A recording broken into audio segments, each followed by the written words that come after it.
Well, good morning and welcome to, I would say, a very special edition of No Nonsense. It is the morning after the night before.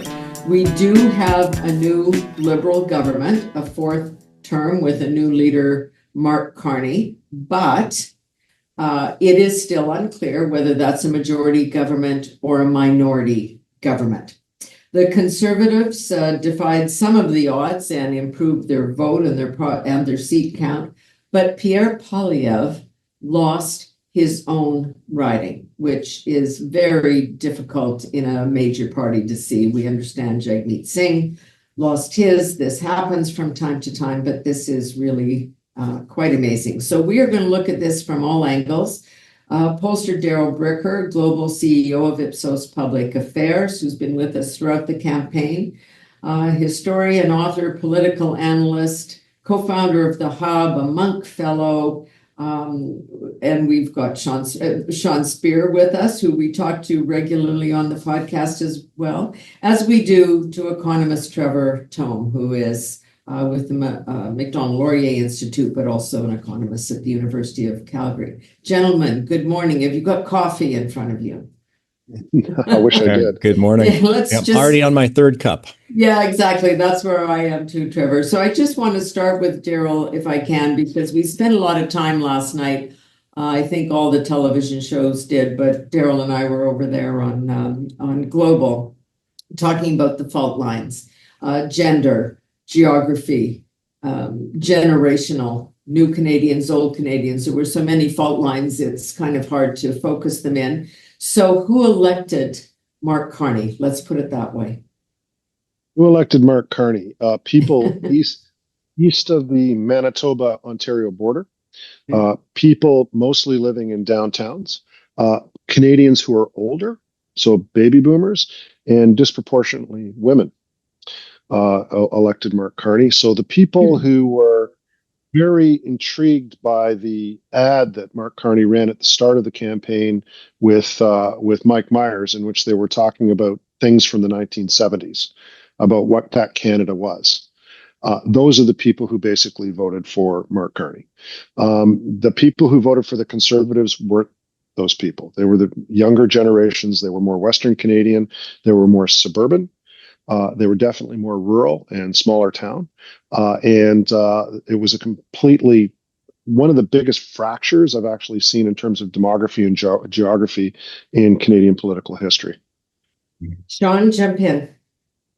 Yeah, well, I'm almost inclined to put a follow-up question to Darrell, someone who I've been drawn on a lot over the past several weeks to make sense of what's played out. Darrell, one of the striking things about last night's result is the extent to which the Liberal Party has seemingly absorbed, something like 25 to 50% of traditional NDP support. Why don't you talk a bit about these NDP Liberal switchers, whether they were parking their vote with the Liberals or whether you think this is part of a broader, more secular trend towards the consolidation of the political left, and what that might mean for Mark Carney's governing agenda. Is he, in effect, now the leader of a progressive party, not my father's or your grandfather's Liberal Party? Yeah, I think that's a pretty clear statement. To the extent he wants to present himself as an investment banker / central banker or whatever, his values are very much aligned with those of the progressive movement. And just as we saw a big shift in the late 1990s and early 2000s, as we created a consolidated conservative movement in this country, we're now going through the process of doing the same thing at the national level. The irony is that it's the opposite at the provincial level, where the Liberals are really the dominant institution federally. At the provincial level, the NDP is the dominant institution. So the federal Liberals struggle at the provincial level now, particularly in our bigger provinces. The NDP actually do quite well. They're the opposition. And at the federal level, it's the opposite. So yeah, I do think we're moving to something that looks more like that, but it's a 60-40 advantage for progressives over conservatives in this country. So not only is it important for the Liberal, whatever that progressive coalition is going to be, it's also incredibly significant for the Conservative coalition. They need a divided progressive option. Yeah. So Sean, I'll put the same question to you then. This is not only not your father's Liberal Party, it's not your father's Conservative Party. So now what happens? Does Pierre Poilievre stay on without a seat? Does someone forfeit theirs to give him a shot? Does the party start to split again between the Red Tory faction and the Reform Party faction, etc.? Or are the numbers good enough to keep them together? What's your best guess this morning? My sense is the numbers are good enough to keep them together, Senator Wallin, that Pierre Poilievre can make a compelling case to Conservatives that he made significant seat gains, more net seat gains than the Liberals in this election, that he brought energy with new and different voters, including younger Canadians, what you might characterize as blue-collar or working-class Canadians. And, of course, he pushed the party's popular vote up to the highest levels it's ever had since the new party was created in 2003, 2004. So I think he can make a compelling case to Conservatives that he ought to be given another chance. But Senator Wallin, you're someone who spent time in parliamentary caucuses. If I was a member of caucus, I think what I would say to Mr. Poilievre in seeking my support for him to have another chance is, what do you do in light of what Darrell just set out?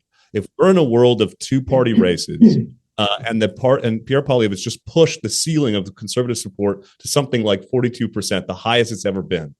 How can it go further in the name of being able to compete nationally in what amounts to essentially two-party system? And as importantly, Senator Wallin, how can you do that without making major ideological compromises, and without losing support on your right flank, because that's an important part. There'll be a lot of people in the coming days and weeks to say, well, the answer is easy. The party just needs to shift to the center in the name of reaching some of those accessible voters, including women, that it failed to reach in this election campaign. That's good in theory. The problem is in practice. The consequence may be that we start to see the party bleed support on its right flank to the People's Party or some other we're already hearing that, even less so the People's Party than the discussions, which I'm sure we all saw on X last night and other places, which is it's now time to leave. If you live in Alberta or maybe even in Saskatchewan, that there's not an understanding of the profound fault lines that we've been discussing. So Trevor, let me go to you on that and see what the interpretation of the messages that we heard from Mr. Carney, which obviously led to his victory. He promised more debt, more spending, $4, I don't know if this calculation is right, $4 in new debt for every Canadian every day for the next 4 years,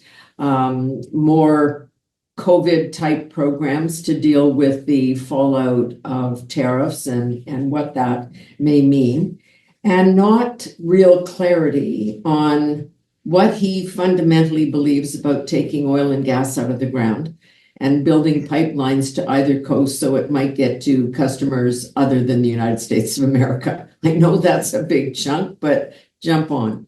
Yeah, certainly a lot there to unpack. So financially, fiscally, you're right. The platform that the Liberals put out was one that featured a good deal more in government spending, what they call new investments of a little over $35 billion just this coming year alone, $33 billion next, 30 the year after that. And what struck me, and I actually wrote about this for the Hub, I believe now about a week ago, if you plot out the pace of growth of federal debt compared to Canada's economy, you see that it is growing faster in the coming years. The ratio of public debt to GDP is going to rise each year, with the exception of the last one, if some hoped for efficiencies can actually materialize at the end. And if not, though, the debt to GDP rises in each of the next 4 years. And so it's not just a change in what the government will be doing,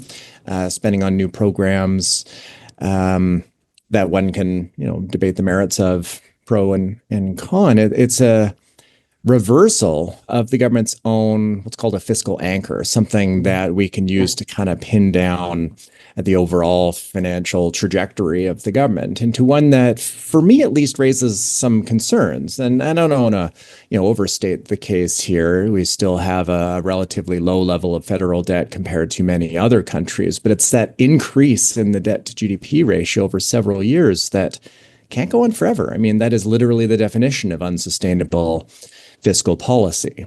And so we'll see, I guess, whether or not they kind of follow through on all the commitments that they made in the platform, or when they release the first federal budget, it's a little bit more selective. We have examples of that. I think here in Alberta, Premier Smith did walk away from some of the more expensive commitments, or I shouldn't say walk away, delayed some of the more expensive commitment, like the personal income tax changes in the province as well, because they were bumping up against a tighter set of fiscal constraints than they were campaigning on previously. Now, I think it's kind of interesting in terms of the messaging economically that we got from both parties. This, I think, is really fascinating because both the Liberals and the Conservatives were, in my view, correctly identifying the problem. So if you look at the past decade in Canada, the pace of economic growth per person has been incredibly weak. Yeah. The second worst performance in all of the OECD, ahead of only Luxembourg, but behind literally every single other country. So it's not just us lagging the United States, it's us lagging nearly every single advanced industrial economy in the world. So, and that's ultimately because of productivity coming in really disappointing levels. And this is something that, the Conservatives talked about it as a lost decade. And the Liberals, interestingly, in their platform also put their finger on it and characterized it as a problem that we can no longer ignore. Right? So the previous prime minister, the implication there is that he was ignoring it, and correctly pointing out that productivity is not growing as fast as it could, and also making some very strong statements about how a change of course is, and I quote the Liberal platform, desperately needed. And so now, what does that mean? Because we can change the words, right? Which is we've got investment instead of spending. We're going to catalyze the economy as opposed to subsidize the economy. But again, in my mind, it's the same thing with a different word. And some new accounting.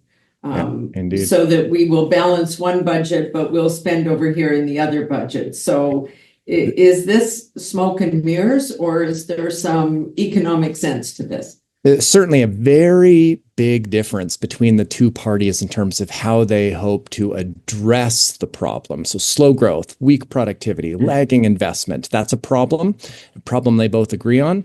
And the Liberals' proposed solution is for government to spend more to try and increase the amount of investment that we see. So, of course, and every party does this, characterizing spending as investment. But a lot of what was proposed as what was characterized as investment in the Liberal platform, a lot of it is just literal spending, cash transfers boosting to seniors being one example, $1.5 billion. That's not investing. Now, they do hope to provide federal subsidies to things like infrastructure that they call nation-building infrastructure that will be partnered with provinces to hopefully help facilitate either increased transportation capacity or new resource projects. And this is an area, interestingly, where there was some alignment with the Conservative Party as well. There's, of course, going to be some costs of building out new infrastructure to facilitate a new mine and so on.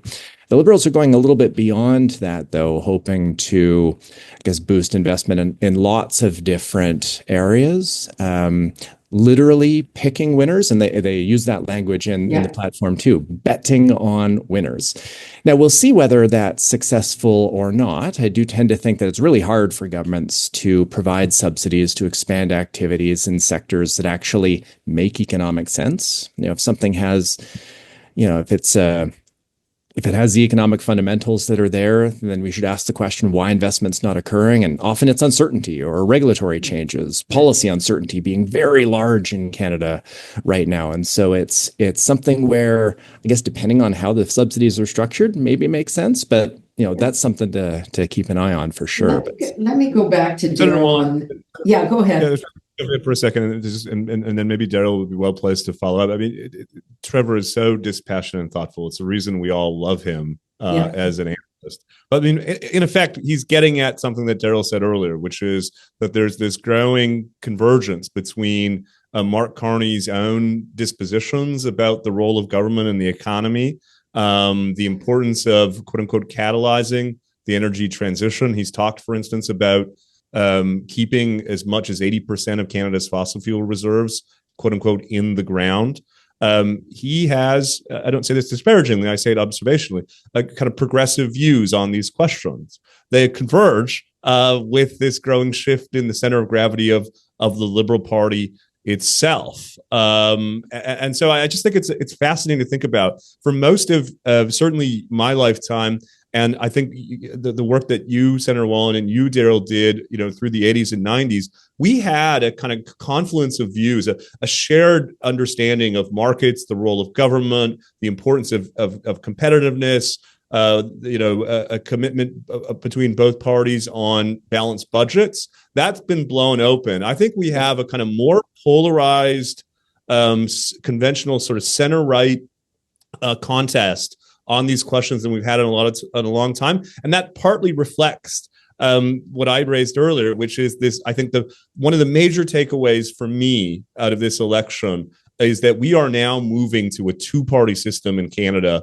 and as Darrell so aptly put it, that's like a 60-40 advantage to whatever the left-wing version of that is. Yeah, it's just the sheer numbers. I mean, you combine those two groups, yeah.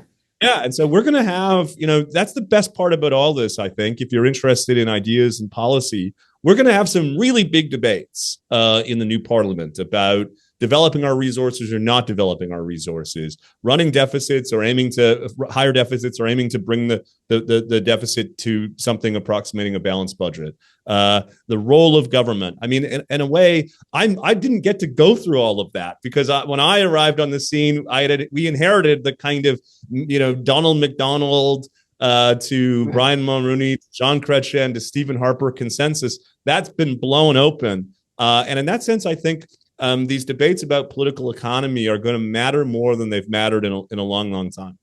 Yeah, and I'm going to go back and really date myself and say, covering stories like the National Energy Program, I do come to this with a different perspective for sure. Darrell, what was the message from the Canadian public? Because it's kind of on two levels. There was the fear and the hope, and as you said, the Liberals successfully put the fear of Donald Trump somehow, breaking us and annexing us and coming across the border with troops to take our resources, which I think is pretty extreme and not likely. And that sense of some, fiscal balance that the Conservatives represented. So are Canadians confused, split, or did they send a message to say, you guys figured this out so we don't have to keep going through this? Or do we just like minority governments? Well, I'm going to just add in a couple of things for Trevor and Sean to comment on as well. Whenever I listen to, it's interesting when you listen to the Liberals, they really only have one solution to every problem, and that's we need to increase government's involvement in whatever and spend more. And it sounds to me like a medieval doctor prescribing more bleeding for a dying patient. I mean, it's just, do you have anything else? Get those leeches in there, yeah. Have we learned anything else? I mean, is there a better way? It's like listening to, I've been listening to Ezra Klein in the New York Times in his new book about abundance. Hey, let's need bigger government to do abundant things. It's like, have you people not learned anything? I mean, there is a role for markets in the world. The second thing on the left-right distribution, the reason that it's possible in Canada now is because the national unity question involving Quebec is no longer the number one issue on the agenda. But The interesting question is what happens when Western alienation becomes the number one national unity question on the agenda? Because what that does is it pushes the economic left-right, values left-right argument into a different kind of place. And you get the type of brokerage politics that we saw for most of Canada's history, which was about trying to keep the country together. So it's going to be interesting to see how all this plays itself out. What was the message last night in the election campaign? It was one group of voters saying, Mark Carney, we think you're the person who's best able to deal with this specific issue. And by the way, when I look at you, you look like somebody that we can trust to be in that kind of position. Even if I've got no proof that you're able to do that, when I look at you in comparison to the vibes I get from that other guy, you seem to be ready for this. That is literally it. If you look at the content of everything that they proposed in their agenda or whatever, not even relevant. Poilievre and the Conservatives really owned the change message, and particularly the affordability message. Interestingly enough, the most important issue when we talked to people in the election that they were most concerned about, even right at the end when we were looking at the exit polling last night, the Conservatives still led on that. That's why Mark Carney, his mandate is like this. It's like a rifle shot. It's like one thing. Everything else, nobody really bought into. It's just this one thing. So okay. The challenge, though, Senator, is it's not controlled by him. Right. It's controlled by somebody else. That's what I want to ask you, and I know this is kind of off base, and we'll come back a little bit. But why did Donald Trump want Mark Carney to win? There are many theories about this, including Brookfield funding family members and all sorts of things. He thinks he can deal with them. Do you have any theories about why he intervened as recently as yesterday? Who knows? I mean, trying to predict or explain why Donald Trump, it could be as simple as him looking at Pierre Poilievre and saying, this guy's a lightweight. He doesn't really mean it, and I don't care about him. And Mark Carney, that guy over there, I don't know very much about him. Heard a couple of things about it. Yeah, he seems like he's a bit more like, mature in, kind of my sort of position. It could be as simple as that. Donald Trump is all affect, emotional response. He's like a toddler. I mean, that's how he responds to things that happen in the world. Everything is personal, and it's very difficult to get sort of any sort of rational, reason for why he does anything. So this is the conundrum that Mark Carney has saddled himself with. So he's now said, you elected me to deal with this one problem. All the rest of it, not important. This is the one thing. And he's dealing with a 3-year-old. But he's now in the same bind as Donald Trump, who promised to end all wars and put a chicken in every pot in his first 100 days, and it hasn't really worked out. So Carney also has a big promise. This is what I'm saying. If I can jump in there, just make some points, and then we're speaking on the 29th. Tonight is the big Maple Leafs game, and so I'll try to be like a passing center here and set it up for Trevor to snap it in the net. 2 points. First, just on the point you made, Senator Wallin, I think it's so important, so insightful. Mark Carney is committed to negotiate a new trade and security agreement with the Americans. Ostensibly, that is something more ambitious than a conventional free trade agreement. And yet we don't really know the types of trade-offs that he's going to have to confront, particularly in a context in which we know the Canadian public is not in the mood for compromise or concessions. Things that your audience will know well: supply management, our CanCon regime, internet regulation. Those ostensibly are all on the table, but there could be even more excruciating choices. Like, for instance, are we prepared to accept a common tariff regime with the United States vis-a-vis China? Are we prepared, in effect, in order to maintain mostly tariff-free access to the U.S. market, to adopt extraterritorially Donald Trump's tariff policy? That's a pretty excruciating question for a prime minister, particularly one when there's not a lot of evidence that the Canadian public is ready for something like that. The second point I just wanted to make, which touched on the Trump issue, and one where I think Trevor is just uniquely placed to weigh in, is he mentioned the framing of the lost decade. If I can make a plug, that's something the Hub was talking about a year or two ago. In hindsight, though, we made a mistake in the way we thought and talked about the so-called lost decade, Senator Wallin, which is to say, I think what we discovered over the course of this campaign is that it was a lost decade for some people, particularly younger Canadians. Yeah. But it wasn't a lost decade for everyone, No, particularly older. the boomers saw their house values increase and their retirement secured. Exactly. And in that sense, I don't say this disparagingly, but I think the over-indexation on the part of older Canadians to go to the ballot box and vote overwhelmingly on the so-called Trump question, in a way represents almost like a luxury belief that, which is to say their economic circumstances were sufficiently stable that they had the luxury to concern themselves with issues around Canada-U.S. relations and all the rest. Whereas for a lot of younger voters, those who have been the losers of the last decade, they were focused lower down the hierarchy of needs, issues around housing, economic precarity, delayed family formation. You almost get the sense that they wish they were in a position where they could be concerned about Donald Trump and his utterances in the White House. They were focused really on some more basic things. And that divide between the winners and losers of the past 10 years, I think is going to be a big part of the political and policy agenda for the new government. And I'm just going to say for the 400th time, because it remains true, and we heard it first in the wake of 9/11, but we hear it every other day in this context, which from the American perspective, security trumps trade. So as much focus as we have on this issue, they will still be looking at how we're dealing with the North, what we're doing on the 49th and the borders, whether we're making our commitments to defense and military spending. So, we've got to put that, because Trevor, that does go to you about how the Liberals focus their spending. Is it just do we just try to make it about the trade deal? And if that's the case, we're going to fail in this larger context.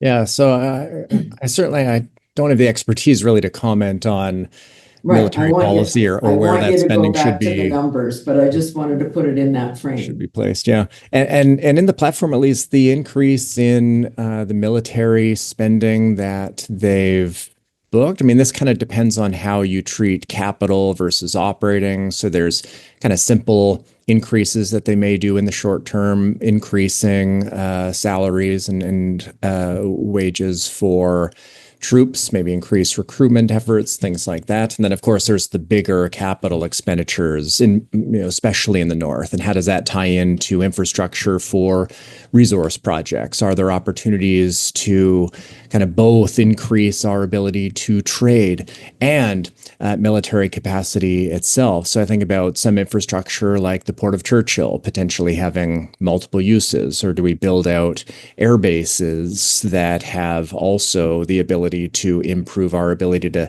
ship goods in and out of northern locations? And so there might be a lot of interesting things to follow there.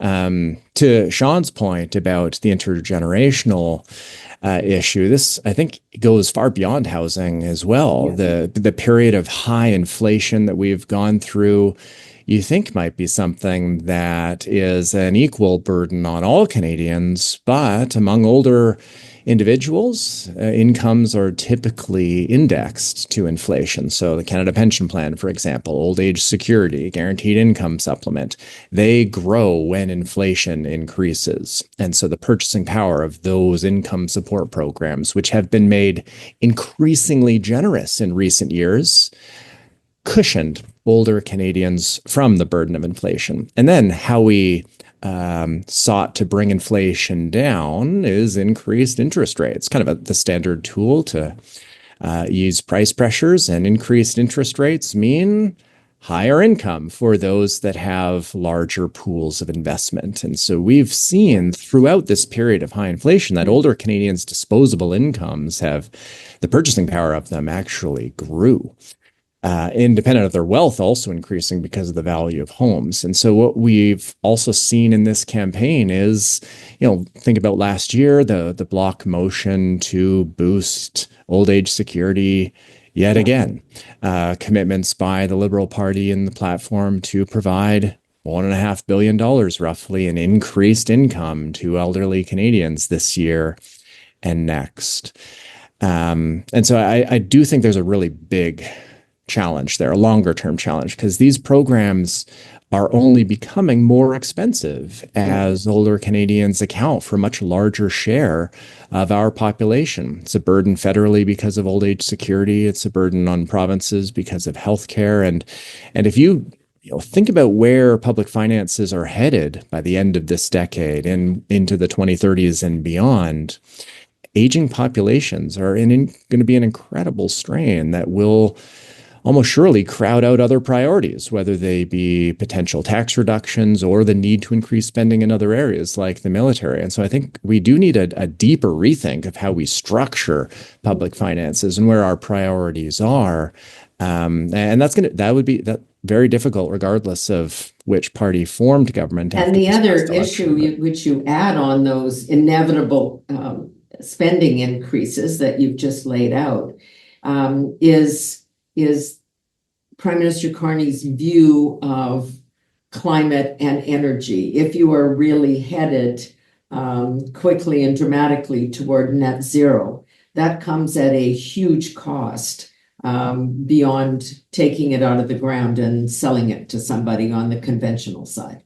It's certainly a big cost. And I think, though, this is an area where, and I'm speaking to you from Alberta, where I think there will be some interesting potential points of alignment if both governments want to play ball with each other. Think about carbon capture and storage, massive investment undertakings by large oil and gas firms here that have kind of been waiting on policy certainty, and the outcome of this election kind of provides that. The large emitter pricing system will continue to exist.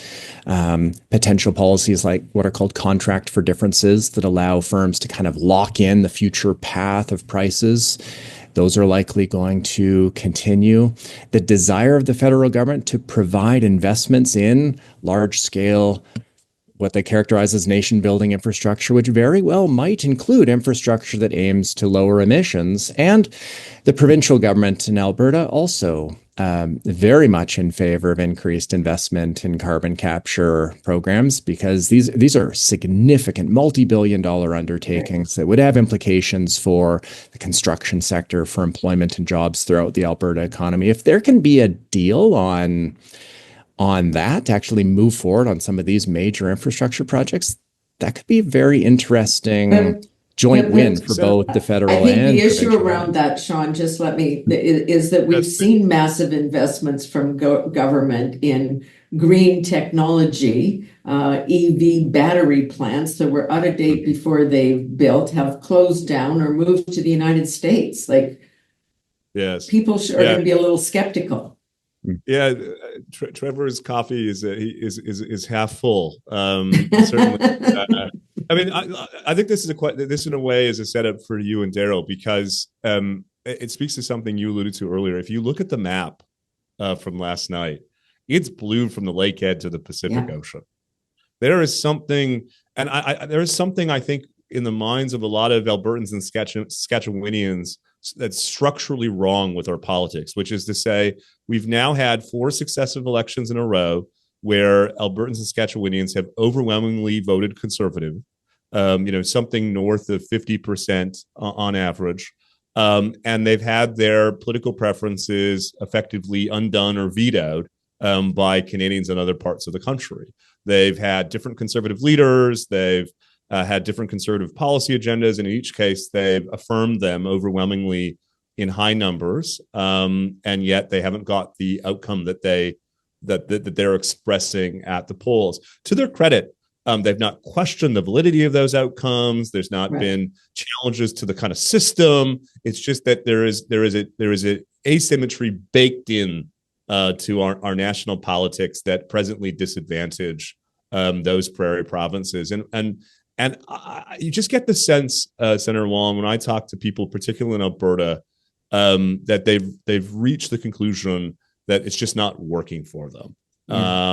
And it seems to me amongst the biggest challenges Prime Minister Carney is going to face is how he manages that file. And I agree 100%. Darrell, over to you. Okay, go ahead. To say the 2 most important responsibilities for Prime Minister are national unity, Canada-U.S. relations, and they both land on Prime Minister Carney's desk. Yeah, for sure. Darrell. Yeah, no, I completely agree with that. And the importance of the West only continues to grow from election to election. We saw it in the redistribution of seats that took place after the last census. And the West is also the youngest part of the population. They are also receiving a disproportionate number of immigrants in Western Canada. It is the most, in many ways, economically the most vital part of the country. The degree to which they pay into our not just our national GDP, but provincial GDPs all across the country to support government services. While people, I think, in central Canada and eastern Canada can sometimes brush that off, it's a real thing. It is a real thing. And what worries me about the West, and I'll just put it right on the table, is I do not think that this government is equipped, as Sean was saying, either in terms of its political understanding, but also its skill set and the people that it has within its administration to understand exactly what's going on there. They don't have members of parliament of any significance other than in British Columbia and maybe downtown Winnipeg that can really participate in this. We have an entire federal public service which is essentially built to not represent Western Canada. Right. Really. They seem to not be able to acknowledge that this is a point. It's just the predisposition of people in the previous administration, and by the way, the previous administration is the new administration. They only changed one person. Their view is, I'm going to explain it to you why you're wrong. Yeah, that is exactly the sense that people have. And if you don't understand, then if you don't understand, I'm going to stomp my little feet and I'm going to say bad things about you. Yeah. And at the moment, given the existential pressure that we're under from the United States, I'm not worried about Western separatism. I think that if you go out and you ask people whether or not they think that the West should separate from Canada, there isn't really a strong movement for that. I mean, there's an elite conversation that takes a place around that, but what I fear is that it could move itself into another conversation, which is not about Western separatism, where they're going to set up their own separate state within Canada. And by Western, I mean the prairies. But, once it starts in Alberta, let's see what happens in places outside of downtown Vancouver and other places. I mean, it could spread more than we think. What I'm worried about is somebody like Donald Trump standing up and making an offer to people in Western Canada that gets a lot of attention. We did a survey, and Sean, I know, is aware of this, prior to the election, actually back in December, in which we asked Canadians if the United States offers you full citizenship and offers to value your assets in U.S. dollars, would you vote to join the U.S.? 30% of Canadians said yes. That's not nothing. That's the number. That's the number. Right. That's the number for Quebec separatism right now. It's 31. Yeah, 30%. And then people who are in Gen Z, almost 50. So you sit back and you say, this is not nothing. And talking about it in terms of like separatism is the wrong way.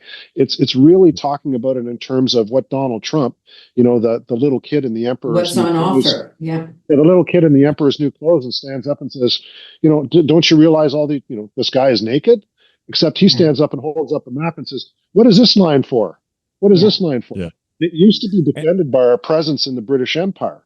Right? That's what the Americans were always afraid of. They weren't afraid of Canada. And I always find it really interesting when we get into conversations about defense. And this is an issue I care about, Senator. Yeah. We always focus on the North. Always focused on the North. Why? Because it's the one we can kind of sort of understand that we might be able to play a role in. Actually, the threat's kind of coming from the South. I'm not saying that militarily. No, but that's why the border issue is key. Yeah. And not a word about what we're going to do to, and this is Trump's point. It's like, if a country can't support itself economically and can't militarily defend itself, why is it a country? Yeah. So these No, are, that's the this is thing. a- He held up the mirror. He did, and we had better Right. look long and hard into it. Because you're right. I agree 100%. This is not about separation. We've all watched the Quebec experiment and kind of come back to the whole issue when all is said and done of, what's in it for us and what can we get if we keep threatening that. The question is the disconnect, which Yes. you have just put your finger on, which is, we can talk about a strong Canada all we want, but if you have no connection to it, if somebody says to you, if you pay me in American dollars, I'm coming down because these guys in the East have no idea what we do here or who I am. Can I just say Yes. one more thing? In John A. Yes. McDonald, in spite of the fact that we want to cancel him these days, Yes. you had two things. He had two things. He had an asset to offer, which was a transcontinental railway. Yeah. An asset to offer, something that was going to be to the benefit of Western Canada and the nation. And the other thing that he had was an open-mindedness and a willingness to compromise. I don't see this federal government as having either one of those things. Sean, jump in. There's all of that, but I also say, I mean, it's as basic as representation. The Liberals had big ambitions, making gains in the prairie provinces. If polls hold, they're not going to do that. In fact, I think they're going to lose net seats in the province of Alberta, if I'm correct. And so you're going to have these big questions that the cabinet deliberates over the coming months, particularly in the context of the Canada-U.S. trade negotiation, trade-offs that could be injurious to the interests of Saskatchewan and Alberta. Relitigating the emissions cap, what to do with the Impact Assessment Act, et cetera, et cetera. And there will be no credible voice from Western Canada around the table. And so if those decisions don't go the way of Alberta and Saskatchewan, they will rightly feel like they were made without their involvement. And so here's a crazy idea, Senator. You're in the Senate. I think Mark Carney, if he's prudential, if he's wise, if he's committed to making this work, he should think about appointing people like you into his cabinet. To signal to Saskatchewanians, Albertans, they may not win every policy fight around the table, but they can have confidence that people that they through whom they see themselves are going to be around the table making the case for them. It would obviously be unconventional, but we're living in a moment where I think that's a kind of proportionate response to the agitation and alienation from Alberta and Saskatchewan in particular. No, Senator Walwyn, or Minister of Natural Resources. Yeah, no, this is a fundamental issue because that, the appointees in the Senate now are, I think, I haven't done the exact math, but of the 105, there's certainly approaching 100 who have been appointed either by Justin Trudeau or Prime Minister Chrétien, et cetera. So, the conservative numbers are waning. There's the fight in the new supposed independent Senate about whether you even have government and opposition. And so, whereas every piece of legislation goes there to be litigated in its own way, there's not even going to be that stopgap. So then, Trevor, it seems to me we're back where we've been for the last 4 or 5 years, which is the provinces taking the federal government to court on bills like 48 and 69 and 59 and all of the things that are restrictions on the West doing what the country needs the West to do, which is develop these resources and keep feeding the federal coffers. Yeah, I think there's 2 points I want to make here. First is, and I can't emphasize this enough, that Canada is among the most decentralized countries on Earth, right? Provinces have a great deal of responsibility and authority and jurisdiction constitutionally in so many areas that matter economically and financially. And if the federal government is serious about what it puts forward as its goal, strongest economy in the G7 being, a frequently referred to objective, or one economy instead of 13. The federal government will need to work with provinces. The federal government cannot address interprovincial trade costs without provinces buying in to doing things very differently. The federal government can't build the strongest economy in the G7. I kind of think, period, full stop, we will never have the strongest economy in the G7, never have, not even close. Great goal, though. If we actually want to achieve it, then we'll need to do things a little bit differently, and provinces will need to play a big role together in that. Infrastructure, will involve a lot of provinces, because it's unlikely that, unlike McDonald, the federal government will not be plowing through and declaring primacy in areas related to infrastructure projects that we desperately need for a lot of reasons. So it's going to have to work with provinces. And this is something where my second point is the issues connected to energy. This will be a really important early test of whether the federal government is actually serious about doing things differently or not. Is it serious about working with provinces to boost productivity, investment, the economy? And the oil and gas emissions cap is one of them, where the Prime Minister has been somewhat unclear about what his position on that is. And if he maintains it, that's a sign that they're not interested in doing anything differently. So that's a litmus test for me, for sure.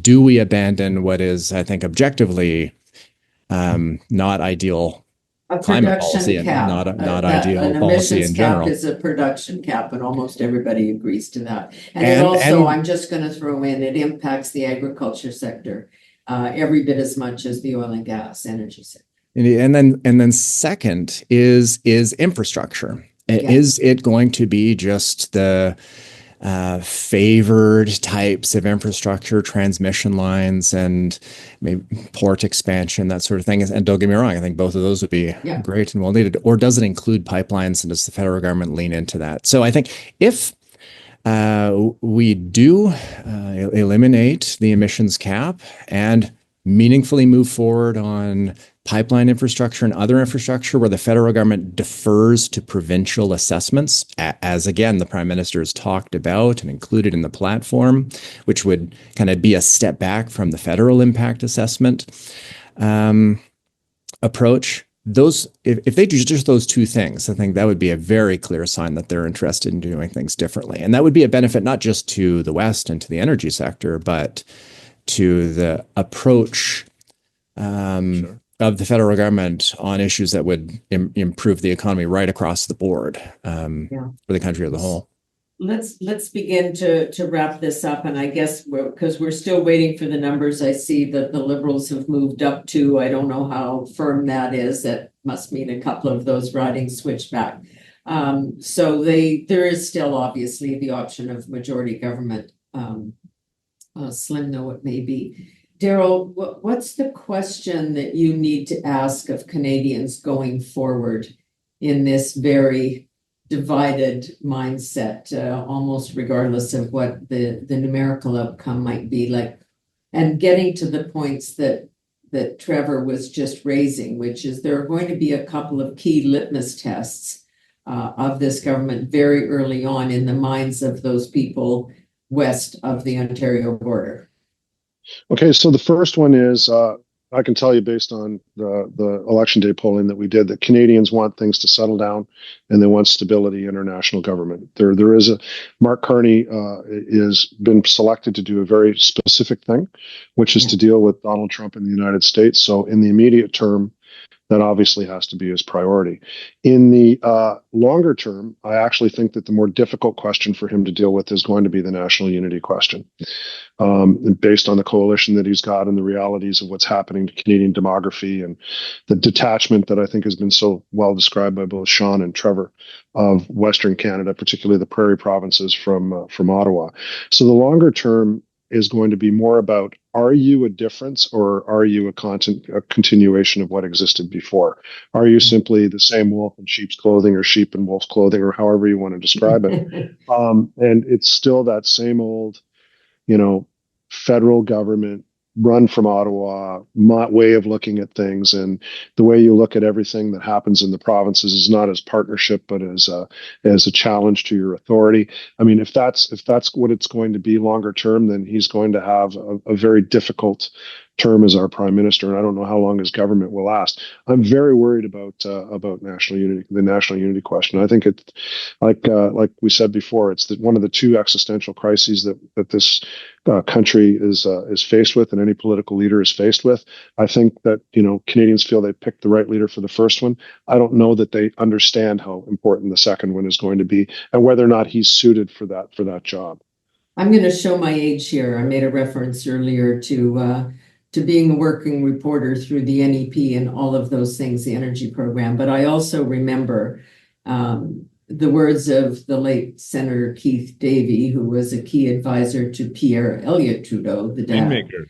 Exactly. Who, when faced with this whole question of Western alienation or discontent, said the following: "Screw the West, we'll take the rest." And what we see on election night is that they can govern by doing just that. Sean, final comment, and a final comment from Trevor. Yeah, if you'll permit me, I think the big takeaway from this election campaign is the trend towards a two-party system, at least in English Canada, and the opportunities and challenges that represents for both major parties. On one hand, it's proven to be highly electorally successful for the Liberals.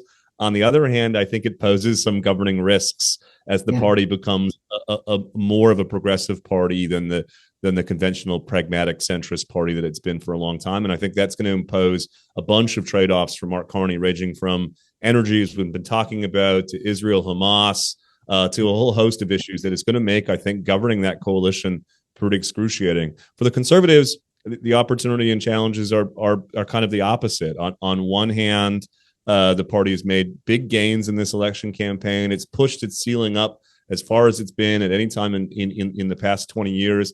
On the other hand, in a two-party system, that's not enough. And so the big question over the Conservative Party between now and the next election is how does it position itself that it's not relying on the NDP for its own political destiny. It's putting it in its own hands by competing and aspiring to be a 50% plus one proposition with all of the kind of inherent trade-offs that involves. I think that is, for me, the big takeaway from this election, Senator Wallen. Trevor, go ahead with the last word. Well, hopeless optimism is what I usually bring to the table here, and I guess I'll circle back. Pollyanna is going to wrap up our discussion today. Yeah, and it probably just shows my political naivete here, or lack of political instincts about what's to come. But I was encouraged that both major parties, Liberals and the Conservatives, were correctly identifying the problem: weak economic growth, low rates of investment, poor productivity performance, and the need to improve that and strengthen Canada's economy. Now, I hope that the federal government does follow through on some of what it's committed to. Internal trade is a big one, infrastructure, improving the regulatory environment, more competitive taxes. There's a lot of things that Canada can do better. And it is... Well, this is where the Pollyanna comes out. It does seem like a moment where a lot of Canadians are willing to allow the federal government to take some risks in a way that was not previously the case. And so I hope that the government does do that. I hope that there's opportunities to work with provinces, especially provinces of other parties, to really move the needle in a way where Canada desperately needs it to move, and that's towards stronger growth. Sure does. Thank you all so much. I appreciate you. I know we were all up until the wee small hours of the morning watching the results, and we might be doing that for another day or two yet, but I really, really appreciate the insights here. So Darrell Bricker, Global CEO of Ipsos Public Affairs, co-founder of The Hub, and a political analyst, used to work for Mr. Harper for a few days. So he has some insights into the Conservative Party, Sean Speer, and now the co-founder of The Hub.